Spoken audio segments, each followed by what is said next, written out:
ನಮಸ್ಕಾರ ಸ್ನೇಹಿತರೆ, ಬನ್ನಿ ನಾವು ಸರಳವಾಗಿ ಕನ್ನಡದ ಮುಖಾಂತರವಾಗಿ ಇಂಗ್ಲಿಷನ್ನು ಕಲಿಯೋಣ. ಬನ್ನಿ ಇವತ್ತು ನಾವು ಪಾಸ್ಟ್ ಟೆನ್ಸನ್ನು ಕಲಿಯೋಣ. ಪಾಸ್ಟ್ ಟೆನ್ಸ್ ಅಂದ್ರೇನು? ಮುಂದುವರೆದ ಭೂತಕಾಲ ಅಂತಂದರೆ ಹಿಂದೆ ನಡೀತಾ ಇದ್ದ ಕೆಲಸಗಳನ್ನು ನಾವು ಯಾವ ರೀತಿ ಇಂಗ್ಲೀಷ್ನಲ್ಲಿ ಹೇಳಬೇಕು ಅನ್ನೋದನ್ನು ನಾವು ಇವತ್ತು ಕಲಿಯೋಣ. ಅದಕ್ಕಿಂತ ಮುಂಚೆ ಸ್ವಲ್ಪ ಡೆಫಿನೇಷನನ್ನು ನೋಡೋಣ. ಇದೇನು ಕಂಪಲ್ಸರಿ ಅಂತಲ್ಲ, ನಿಮಗೆ ಅರ್ಥ ಆದ್ರೆ ಸಾಕು, ಅರ್ಥ ಆಗಿಲ್ಲ ಅಂದರೂ ಕೂಡ ನಾವು ಸರಳವಾಗಿ ಕಲಿಬೋದು. ಬಟ್ ಡೆಫಿನೇಷನ್ ಯಾವುದಕ್ಕೂ ಒಂದ್ಸರಿ ನೋಡಿಬಿಡೋಣ. To past, the past continuous tense describes an action that was happening at a specific time in the past ಅಂತ ಹೇಳ್ತಾರೆ. ಹಂಗಂದ್ರೆ ಏನಂದ್ರೆ ಈ ಹಿಂದೆ ಒಂದು ನಿರ್ದಿಷ್ಟ ಸಮಯದಲ್ಲಿ ನಡೆಯುತ್ತಿದ್ದ ಕ್ರಿಯೆಗಳನ್ನು ತಿಳಿಸಲು ನಾವು ಈ ಒಂದು ಪಾಸ್ಟ್ ಕಂಟಿನ್ಯೂ ಟೆನ್ಸ್ ಅನ್ನು ಬಳಸ್ತೀವಿ ಅಂತೇಳಿ ಹೇಳ್ತಾರೆ.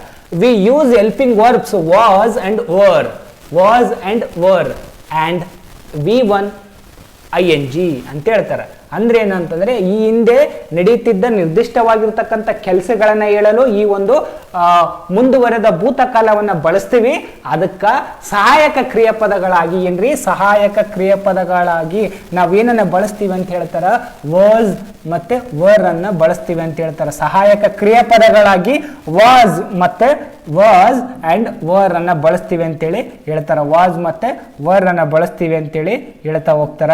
ಇದನ್ನ ನೋಡಿ, ವಾಸ್ ಮತ್ತೆ ವರ್, ಇದು ಸ್ಪೆಲ್ಲಿಂಗ್ ಏನ್ರಿ ಅಂದ್ರೆ WAS ಮತ್ತೆ ವರ್, WERE ವರ್ ಅಂತ. ಇದು ಯಾವುದಕ್ಕೆ ಬಳಸ್ತೀವಿ, ಇದು ಯಾವುದಕ್ಕೆ ಬಳಸ್ತೀವಿ ಅನ್ನೋದನ್ನ ನೋಡೋಣ. ಅದಕ್ಕಿಂತ ಮುಂಚೆ ಹೆಲ್ಪಿಂಗ್ ವರ್ಬ್ ಬಗ್ಗೆ ಸ್ವಲ್ಪ ಕಾನ್ಸೆಪ್ಟ್ ಅನ್ನ ತಗೊಳ್ಳೋಣ. ಇದು ಒಂದು ಚಾರ್ಟ್ ನೋಡಕ ಕನ್ಫ್ಯೂಷನ್ ಅನಿಸ್ತದೆ, ಬಟ್ ಈಸಿ ಐತೆ ಚಾರ್ಟ್. ಇದರಲ್ಲೇ ನಾವು ಸುಮಾರು ಸೆಂಟೆನ್ಸ್ ಅನ್ನ ಮಾಡ್ಬೋದು. ಅದಕ್ಕಿಂತ ಮುಂಚೆ ನಾವು ಏನ್ ಮಾಡೋಣ ಅಂತಂದ್ರೆ ಸ್ಟ್ರಕ್ಚರ್ ಅನ್ನ ನೋಡಿ ಬಿಡೋಣ. ಸ್ಟ್ರಕ್ಚರ್ ಅಂದ್ರೆ ಒಂದು ವಾಕ್ಯವನ್ನು ರಚನೆ ಮಾಡಲಿಕ್ಕೆ ಇರ್ತಕ್ಕಂಥ ಒಂದು ವಿಧಾನ, ಅದನ್ನ ನೋಡ್ಕೊಂಡ್ಬಿಟ್ರೆ ಸಾಕು, ನಾವು ಸರಳವಾಗಿ ನಾವು ಮಾಡಿಬಿಡೋದು. ಫಸ್ಟ್ ಸಬ್ಜೆಕ್ಟ್ ಇದೆ, ನಂತರ ಹೆಲ್ಪಿಂಗ್ ವರ್ಬ್ ಇದೆ, V1 ಇದೆ, ಪ್ಲಸ್ ING ಪ್ಲಸ್ ಆಬ್ಜೆಕ್ಟ್ ಅಂತ ಇದೆ. ಇಲ್ಲಿ ನೋಡೋಣ, ಸಬ್ಜೆಕ್ಟ್ ಬಂದ್ಬಿಡೋಣ. ಇವೇನಿವು ಸಬ್ಜೆಕ್ಟ್ ಅಂದ್ರೆ ಏನ್ರಿ? ಐ ಜೊತೆಗೆ IVU ಅಂತ ಬರುತ್ತಾ. ಆದ್ರೆ ನಾವು ಒಂದು ಕಾರಣದಿಂದ ಹೆಲ್ಪಿಂಗ್ ವರ್ಬ್ ಯಾವುದಕ್ಕೆ ಬಳಸ್ತೀವಿ ಅನ್ನೋ ಕಾರಣದಿಂದ ನಾನು ಫಸ್ಟಿಗೆ ಐಯನ್ನ ಹಾಕಿಲ್ಲ, ನಂತರ ಐಯನ್ನ ಹಾಕ್ತಾ ಇದ್ದೀನಿ. ಓಕೆ, ಇಲ್ಲಿನ ಐನ ಕೊಟ್ಟಿದ್ದೀನಿ. ಈಗ ನೋಡೋಣ, ಹೆಲ್ಪಿಂಗ್ ವರ್ಬ್ ಯಾವುದಿದು? ಹೆಲ್ಪಿಂಗ್ ವರ್ಬ್ ಯಾವಿದಾವ್ರಿ? ಹೆಲ್ಪಿಂಗ್ ವರ್ಬ್ ವರ್ ಐತೆ. ಯಾವ್ದಕ್ಕೆ ಬಳಸ್ತೀವಿ ಇದನ್ನ? We were, you were, they were ಅಂತ ಬಳಸ್ತೀವಿ. ವಿ ವರ್ ಅಂತೇಳಿ, ದೇವರ್ ಅಂತೇಳಿ, ಯು ವರ್ ಅಂತೇಳಿ ಬಹುವಚನವಿದ್ದಾಗ ಅಥವಾ ಯು ಇದ್ದಾಗ, ಯು ನೀನು ಕೂಡ ಬಳಸ್ತೀವಿ, ನೀವು ಕೂಡ ಬಳಸ್ತೀವಲ್ಲ. ಹಾಗಾಗಿ ಮತ್ತೆ ವಾಸ್ ಯಾವಾಗ? ಐ ವಾಸ್, ಈ was, she was, it was ಎದಕ್ಕೆ ಬಳಸ್ತೀವಿ ಅಂದ್ರೆ ಐ ಈ ಶಿ ಇಟ್ಟಿಗೆ ನಾವೇನು ಬಳಸ್ತೀವ್ರಿ? ವಾಸ್ ಬಳಸ್ತೀವಿ. ಹೆಲ್ಪಿಂಗ್ ವರ್ಬ್ ಆಯ್ತು. ಈಗೇನಿದೆ? ವರ್ಬ್ ಯಾವ್ದು ಯೂಸ್ ಮಾಡಿದೀವಿ? V1 ಪ್ಲಸ್ ING ಅಂತ ಯೂಸ್ ಮಾಡಿದೀವಿ. ಉದಾಹರಣೆಗೆ ರನ್ ಅಂತ ಐತೆ, ಅದಕ್ಕೆ ING ಸೇರಿಸಿದ್ರೆ ಏನಾಯ್ತು? ರನ್ನಿಂಗ್ ಅಂತ ಆಯ್ತು. ಉದಾಹರಣೆಗೆ ಸಿಂಗ್ ಅಂತ ಐತೆ, ಪ್ಲಸ್ ಅದಕ್ಕೆ ING ಸೇರಿಸಿದ್ರೆ ಸಿಂಗಿಂಗ್ ಅಂತ ಆಯ್ತು. ವಾಕ್ ಅಂತ ಐತೆ, ವಾಕ್ ಅಂದ್ರೆ ನಡೆಯುವುದು, ಅದಕ್ಕೆ ING ಸೇರಿಸಿದ್ರೆ ವಾಕಿಂಗ್ ಅಂತ ಆಯ್ತು. ಇದು ಹೆಲ್ಪಿಂಗ್ ವರ್ಬ್ ಬಳಸುತ್ತೆ. ಈಗ ಇಲ್ಲೇ ಸೆಂಟೆನ್ಸ್ ಮಾಡ್ತಾ ಇದೀವಿ ನೋಡಿ, ಇದನ್ನ ಎದಕ್ಕೆ ಯೂಸ್ ಮಾಡ್ತೀವಿ ಅಂತ ನೋಡಿ. Describe then action that was happening in the past ಅಂದ್ರೆ ಯಾವ ಒಂದು ನಿರ್ದಿಷ್ಟ ಘಟನೆ ಹಿಂದೆ ನಡೀತಿತ್ತು ಅದ್ರ ಬಗ್ಗೆ ಹೇಳಬೇಕಾಗಿತ್ತು ಅಂದ್ರೆ ನಾವು ಈ ಟೆನ್ಸ್ ಬಳಸ್ತೀವಿ ಅಂತ ಹೇಳ್ತೇವೆ. ಕನ್ನಡದಾಗ ಸಹಿತ ಈ ಹಿಂದೆ ನಿರ್ದಿಷ್ಟ ಸಮಯದಲ್ಲಿ ನಡೆಯುತ್ತಿದ್ದ ಕ್ರಿಯೆಗಳನ್ನ ತಿಳಿಸಲು ನಾವೇನ್ ಮಾಡ್ತೀವ್ರಿ? ಫಾಸ್ಟ್ ಕಂಟಿನ್ಯೂ ಟೆನ್ಸ್ ಅನ್ನ ಬಳಸ್ತೀವಿ. ಓಕೆ, ಈಗ ನಾವು ಇಲ್ಲೇ ನೋಡಿ ಸೆಂಟೆನ್ಸ್ ಮಾಡಿಬಿಡ ನೋಡಿ, ಇಲ್ಲೇ ಈಜಿ ಐತಿ. ಈ ಒಂದು ಸ್ಟ್ರಕ್ಚರ್ ಅರ್ಥ ಮಾಡ್ಕೊಂಡ್ಬಿಟ್ರೆ ಸಾಕು, ನಾವು ಫಾಸ್ಟ್ ಕಂಟಿನ್ಯೂ ಟೆನ್ಸ್ ಅನ್ನ ಸರಳವಾಗಿ ಅರ್ಥ ಮಾಡ್ಕೊಂಡ್ಬಿಡ್ಬೋದು. ಈಗ ನೋಡಿ, ಇಲ್ಲೇ ಐತೆ, ನೋಡೋಣ. ನಾವು ಸೆಂಟೆನ್ಸ್ ಅನ್ನ ಮಾಡ್ತಾ ಹೋಗೋಣ ಸರಳವಾಗಿ. ಓಕೆ, ಬನ್ನಿ. ನೆಕ್ಸ್ಟ್ ಏನಪ್ಪಾ ಅಂದ್ರೆ, ಇಲ್ಲಿ ನೀವು ಸಬ್ಜೆಕ್ಟ್ಗಳು ಗೊತ್ತಿದ್ದಾವೆ. ಸಬ್ಜೆಕ್ಟ್ಗಳು ಯಾವ್ಯಾವ ಅಂತ ಗೊತ್ತಿದ್ದಾವೆ. ಏನು? ವಿ ವರ್ ರನ್ನಿಂಗ್, ನಾವು ಓಡುತ್ತಿದ್ದೆವು. ಈಗಲ್ಲ, ಹಿಂದೆ ನಾವು ಓಡುತ್ತಿದ್ದೆವು. ಚಿಕ್ಕವರಿದ್ದಾಗ ಜಾಸ್ತಿ ಓಡ್ತಾ ಇದ್ದೀವಿ ಅಂತ ಹೇಳ್ಬೇಕಾಗಿತ್ತು ಅಂದ್ರೆ ವಿ ವರ್ ರನ್ನಿಂಗ್, ನಾವು ಓಡುತ್ತಾ ಇದ್ದೆವು. ಹಿಂದೆ ಮಾಡ್ತಕ್ಕಂಥ ಕೆಲಸ ಈ ಹಿಂದೆ. ಓಕೆ, ಯು ವರ್ ರನ್ನಿಂಗ್, ನೀನು ಓಡುತ್ತಾ ಇದ್ದಿ. ಯು ವರ್ ರನ್ನಿಂಗ್, ಇದೇ ವರ್ಬ್ ಐತಲ್ಲ, ಇದನ್ನೇ ತಗೊಂಡಿವಿ. ದೇ ವರ್ ರನ್ನಿಂಗ್, ಅವರು ಓಡುತ್ತಾ ಇದ್ದರು. ಓಕೆ, ಐ ವಾಸ್ ರನ್ನಿಂಗ್, ನಾನು ಓಡುತ್ತಾ ಇದ್ದೆ. ಈ ವಾಸ್ ರನ್ನಿಂಗ್. ಯಾಕೆ ವಾಸ್ ಬಳಸ್ತಾ ಇದೀವಿ ಅಂದ್ರೆ ಇವ್ರ ಈ ಒಂದು ಸಬ್ಜೆಕ್ಟ್ ಗಳಿಗೆ ವಾಸ್ನೇ ಬಳಸಬೇಕು. ಈ ಒಂದು ಸಬ್ಜೆಕ್ಟ್ ಗಳಿಗೆ ಏನ್ ಮಾಡ್ಬೇಕ್ರಿ, ಈ ಒಂದು ಸಬ್ಜೆಕ್ಟ್ ಗಳಿಗೆ ನಾವು ವಾಸ್ನ್ನೇ ಬಳಸಬೇಕು. ಹಂಗಾಗಿ ನಾವೇನ್ ಮಾಡ್ತಾ ಇದೀವಿ, ಐ ವಾಸ್ ಅಂತ ಬಳಸ್ತಾ ಇದೀವಿ, ಈ ವಾಸ್ ಅಂತ ಬಳಸ್ತಾ ಇದೀವಿ, ಶಿ ವಾಸ್ ಅಂತ ಬಳಸ್ತಾ ಇದೀವಿ, ಇಟ್ ವಾಸ್ ಅಂತ ಬಳಸ್ತಾ ಇದೀವಿ. ಐ ವಾಸ್ ರನ್ನಿಂಗ್, ನಾನು ಓಡುತ್ತಾ ಇದ್ದೆ. ಈ ವಾಸ್ ರನ್ನಿಂಗ್, ಅವನು ಓಡುತ್ತಾ ಇದ್ದ. ಶಿ ವಾಸ್ ರನ್ನಿಂಗ್, ಅವಳು ಓಡುತ್ತಾ ಇದ್ದಳು. ಸರಿ, ಅವಳು ಓಡುತ್ತಾ ಇದ್ದಳು. ಇಟ್ ವಾಸ್ ರನ್ನಿಂಗ್, ಅದು ಓಡುತ್ತಾ ಇತ್ತು ಅಂತೇಳಿ ಅರ್ಥ ಆಗುತ್ತೆ. ಏನೋ ಹಿಂದೆ ಮಾಡ್ತಕ್ಕಂಥ ಕೆಲಸ ಹಿಂದೆ ಕಂಟಿನ್ಯೂ ಆಗಿ ನಡೀತಾ ಇತ್ತು, ಈಗಲ್ಲ ಹಿಂದೆ. ಅದಕ್ಕೆ ಈ ವಾಸ್ ರನ್ನಿಂಗ್, ಅವನು ಓಡುತ್ತಾ ಇದ್ದ ಅಂತೇಳಿ ಅರ್ಥ ಆಗುತ್ತೆ. ಮತ್ತೆ ಇದೊಂದ್ಸರಿ ನಾವೇನಾದ್ರೂ ಓಕೆ ಸಬ್ಜೆಕ್ಟ್ಗಳ ಬಗ್ಗೆ, ಈ ಸ್ಟ್ರಕ್ಚರ್ ಬಗ್ಗೆ, ಏನೋ ಸ್ಟ್ರಕ್ಚರ್ ಅಂದ್ರೆ ಹೆಂಗ ರಚನೆ ಆಗ್ತದಂತ. ಸಬ್ಜೆಕ್ಟ್ ಐತಿ, ಇದು ಸಬ್ಜೆಕ್ಟ್ ಇರ್ತದ, ಹೆಲ್ಪಿಂಗ್ ವರ್ಬ್ ಐತೆ, ವಾಸ್ ಮತ್ತೆ ವರ್, V1 ಐತೆ ಪ್ಲಸ್ ING ಐತೆ, ಉಳಿದಿದ್ದು ಆಬ್ಜೆಕ್ಟ್ ಐತೆ. ಓಕೆ ಆಬ್ಜೆಕ್ಟ್ ಇರ್ತದ. ಓಕೆ ಆಬ್ಜೆಕ್ಟ್ ಅನ್ನು ನಾವೊಂದು ಮುಂದೆ ನಾವು ಇಲ್ಲಿ ಮಾಡ್ತಾ ಇದೀನಿ, ಅದನ್ನು ನೋಡೋಣ. ಇಷ್ಟು ನಾವು ಸಿಂಪಲ್ ಆಗಿ ಏನು ಪಾಸ್ಟ್ ಕಂಟಿನ್ಯೂಸ್ ಟೆನ್ಸ್ ಅನ್ನ, ಭೂತಕಾಲ, ಮುಂದುವರೆದ ಭೂತಕಾಲವನ್ನು ತಿಳ್ಕೊಳ್ತಕ್ಕಂಥ ಪ್ರಕ್ರಿಯೆ. ಈಗ ನಾವೇನ್ ಮಾಡೋಣ, ಒಂದು ಎಕ್ಸಾಂಪಲ್ ಅನ್ನ ನೋಡೋಣ, ಸರಳವಾಗಿರುತ್ತೆ ಮತ್ತು ಅದರಲ್ಲಿ ಎಷ್ಟು ಓಕೆ ನೋಡಿ. ಈಗ ಸಿಂಪಲ್ ಆಗಿ ಒಂದು ಎಕ್ಸಾಂಪಲ್ ಇಲ್ಲಿ ಮಾಡಿದೀವಿ, ಮಸ್ತಾಗಿ ನೋಡ್ಬೋದು. ಸಿಂಪಲ್ ಆಗಿರ್ತಕ್ಕಂಥ ಒಂದು ಎಕ್ಸಾಂಪಲ್ ನೋಡ್ರಿ. She was reading a book, ಅವಳ ಪುಸ್ತಕವನ್ನ ಏನ್ ಮಾಡ್ತಿದ್ದಲ್ರಿ, ಅವಳ ಪುಸ್ತಕವನ್ನ ಓದುತ್ತಿದ್ದಳು ಅಂತ ಐತೆ. ಯಾಕೆ ಇದು ವಾಸ್ ಬಳಸಿರೋದ್ರಿಂದ ಪುಸ್ತಕವನ್ನ ಓದುತ್ತಿದ್ದಳು. ಯಾಕೆ ಶಿ ಇರೋದ್ರಿಂದ ವಾಸ್ ಬಳಸಿವಿ. She was reading a book, ಅವಳು ಪುಸ್ತಕ ಓದುತ್ತಿದ್ದಳು. ಇವಾಗಲ್ಲ, ಹಿಂದೆ ಚಿಕ್ಕವರಿದ್ದಾಗ. ಅದರ ಅರ್ಥ she was reading a book. ಅಥವಾ ದೊಡ್ಡರು ಇರ್ಬೋದು, ಬಟ್ ಈ ಹಿಂದೆ, ನಿನ್ನೆನೋ ಮೊನ್ನೆನೋ ಆಚೆ ಮೊನ್ನೆನೋ ಅವಾಗ ಹೋಗ್ತಾ ಇದ್ಲು, ಇವತ್ತಲ್ಲ ಅಂತ. She was reading a book, ಅವಳು ಪುಸ್ತಕ ಓದುತ್ತಿದ್ದಳು ಅಂತ ಐತೆ. ನೆಕ್ಸ್ಟ್ ಏನು, ಅದನ್ನೇ ನಾವೇನಾದ್ರೂ ಅವಳು ಓದ್ತಿದ್ದಿಲ್ಲ ಅಂತ ಹೇಳ್ಬೇಕಾಗಿತ್ತಂದ್ರೆ, ನೆಗೆಟಿವ್ ಅನ್ನ ಹೇಳ್ಬೇಕಾಗಿತ್ತಂತಂದ್ರೆ ನಾವೇನ್ ಮಾಡ್ತೀವ್ರಿ, ನಾಟ್ ಅನ್ನ ಸೇರಿಸ್ತೀವಿ. ಎದ್ರ ಪಕ್ಕದಾಗ ನಾಟ್, ಶಿ ಹಂಗೆ ಇರ್ತಾಳ, ಅದ್ರ ಪಕ್ಕದಾಗ ಏನ್ ಮಾಡ್ತೀವಿ, ವಾಸ್ ಅಂತ ಹೆಲ್ಪಿಂಗ್ ವರ್ಬ್ ಹಂಗೆ ಐತೆ, ಅದ್ರ ಪಕ್ಕದಾಗ ಏನ್ ಮಾಡೀವ್ರಿ, ನಾಟ್ ಅಂತ ಹಚ್ಚಿವಿ. NOT, ನಾಟ್ ಅಂದ್ರೆ ಇಲ್ಲ ಅಂತ ಅರ್ಥ. ಸೇಮ್ ಆಸ್ ಇಟ್ ಈಸ್ ಹಂಗೆ ಹೇಳ್ತೀವಿ. I was not reading a book. Sorry ಇಲ್ಲಿ ಏನೈತೆ, ಐ ಅಂತಿಲ್ಲ, ಶಿ ಅಂತ ಐತೆ. She was not reading a book, ಅವಳ ಪುಸ್ತಕ ಓದುತ್ತಿರಲಿಲ್ಲ. ಏನೈತೆ, ಅವಳು ಪುಸ್ತಕ ಓದುತ್ತಿರಲಿಲ್ಲ. ಇದನ್ನ ನಾವೇನಾದ್ರೂ ಕನ್ವರ್ಟ್ ಮಾಡಿದ್ರೆ ಅಥವಾ ನಾವು ಫಾರ್ಮುಲಾ ಹಾಕಿದ್ರೆ ಏನಾಗುತ್ತಾ, ಇದು ಸಬ್ಜೆಕ್ಟ್ ಆಗುತ್ತಾ. Helping verb HV plus not. Reading ಅಂದ್ರೆ ಏನ್ರಿ, verb 1 plus ING, verb 1 plus ING.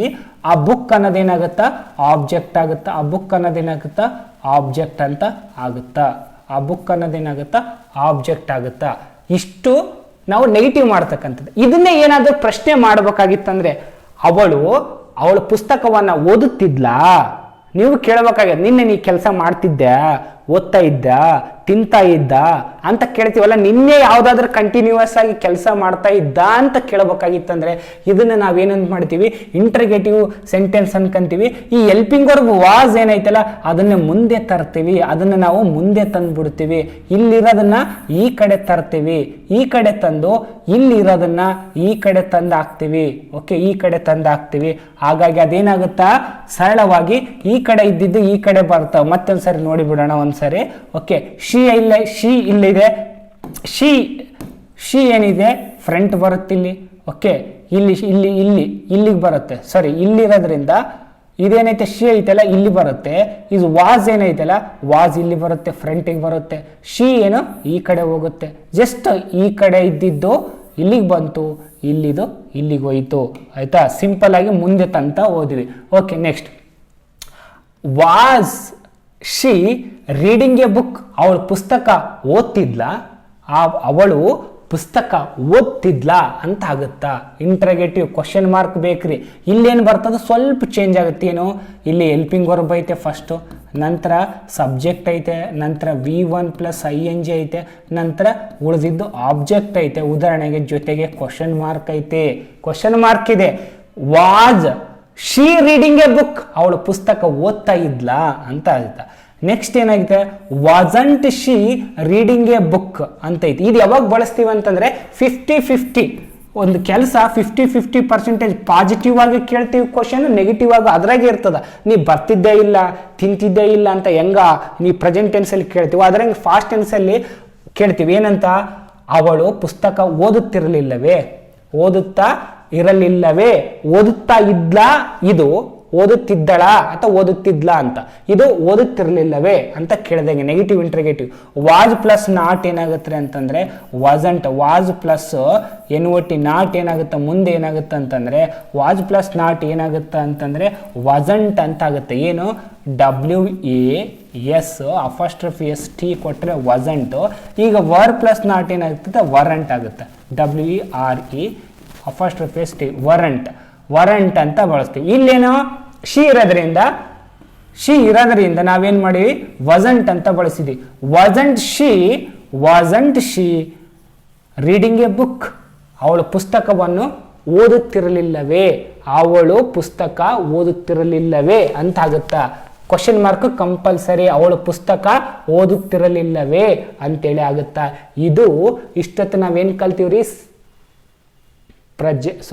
Fast continuous ಟೆನ್ಸನ್ನು ಕಲ್ತೀವಿ. ಫಾಸ್ಟ್ ಕಂಟಿನ್ಯೂಸ್ ಟೆನ್ಸನ್ನು ಕಲಿತಾ ಓದಿವಿ. ನೆಕ್ಸ್ಟ್ ಬನ್ನಿ ನಾವೀಗ ನೋಡೋಣ. ಒಂದು ಸರಿ ನಾವೇನು ಮಾಡೋಣ, ಈ ಫಾರ್ಮುಲಾವನ್ನು ನೋಡಿಬಿಡೋಣ, ಈ ಸ್ಟ್ರಕ್ಚರನ್ನು ನೋಡಿಬಿಡೋಣ. ಸ್ಟ್ರಕ್ಚರ್ ಏನು ಸ್ಟ್ರಕ್ಚರ್ ರೀ? Helping verb. ಇಲ್ಲೇನಿದೆ? ವಿ ಯು ದೇ ಐತೆ. ಇದಕ್ಕೆ ವರ್ಬ್ ಬಳಸ್ತೀವಿ. ಐ, ಹಿ, ಶಿ ಇಟ್ಟಿದ್ರೆ ವಾಸ್ ಬಳಸ್ತೀವಿ.